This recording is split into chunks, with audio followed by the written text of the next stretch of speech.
Bon alors Philippe, là du coup c'est la première étape, le camion en fait que j'avais eu quitté du côté d'Andrézieux arrive ici. C'est ça, le camion rempli de calcin, la matière première pour nos fours et pour refaire des bouteilles, Ouais, arrive ici et va vider dans la trémie qui est en dessous. ok. De cette trémie, ça va monter par un convoyeur dans des silos et ensuite c'est dispatché dans les fours et on verra ça un petit peu plus loin. Alors, en termes de volume, c'est entre 125 et 130 000 tonnes de calcin nécessaire au fonctionnement de l'usine de Saint-Romain-de-Puy. C'est tout?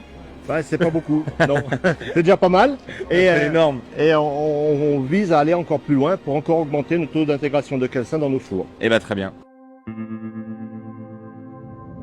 Le bruit assourdissant des fours et des machines ne nous permettent pas de pouvoir échanger avec Philippe dans certaines zones de l'usine. Le verre recyclé est stocké dans d'énormes silos au-dessus des fours et est déversé petit à petit dans le four poussé par cette machine. Alors que la température continue de grimper, nous continuons le chemin du verre. À la sortie du four, il est en fusion et est transporté par des canaux à une température de 1200 degrés. La suite devient féerique, presque envoûtante, avec cette machine qui coupe des gouttes de verre en fusion, qui correspondent à la quantité nécessaire pour que la machine de fabrication puisse recréer une bouteille.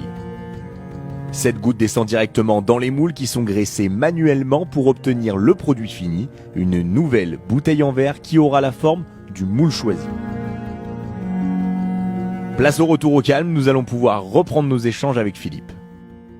Les gabarits pour avoir un dimensionnel débouchage, donc le trou de l'intérieur de la bouteille, l'extérieur de la bouteille, et également des contrôles pour voir ce qu'on appelle chez nous des glaçures, des défauts dans le verre. Donc on envoie une lumière sur les zones à risque, et en fonction de la réfraction de la lumière, il y a défaut ou il n'y a pas défaut. Allez on y va, allez. Je suppose que la dernière étape c'est l'empaquetage on peut dire, mettre ça. en palette. De la mise en palette, donc les bouteilles sont rassemblées, forment des lits. On verra peut-être tout à l'heure la préhension de ce lit. On monte des couches dans la palette avec des intercalaires. Une fois que ça c'est fait, c'est acheminé à la housseuse. Housse par-dessus, rétraction pour bloquer tout ça. Et la palette est terminée par sur part. Alors là Philippe, on est dans l'espace de stockage en fait. C'est ça. Ok. C'est le stockage des produits finis, donc Ouais. des palettes de bouteilles. Par jour, à la production. La production de l'usine de Saint-Romain-le-Puy, c'est de l'ordre de 800 000 bouteilles par jour. Waouh. 2 fours qui tirent 300 à 320 tonnes jour, D'accord. tout au long de l'année, du 1er janvier au 31 décembre. Ça s'arrête jamais, jamais, Ça ne jamais. s'arrête jamais. Un four ne s'arrête jamais. Bon, je pense qu'on a fait plus ou moins le tour. Ça a été ultra complet, Philippe. Merci beaucoup pour cette belle visite de ce site à Saint-Romain-le-Puy. Eh bien écoute, je suis ravi d'avoir fait partager un petit peu ces éléments à tout le monde. Et puis pour se dire au revoir, je peux que solliciter les gens à mettre leur bouteille au point d'apport volontaire et surtout pas à la poubelle.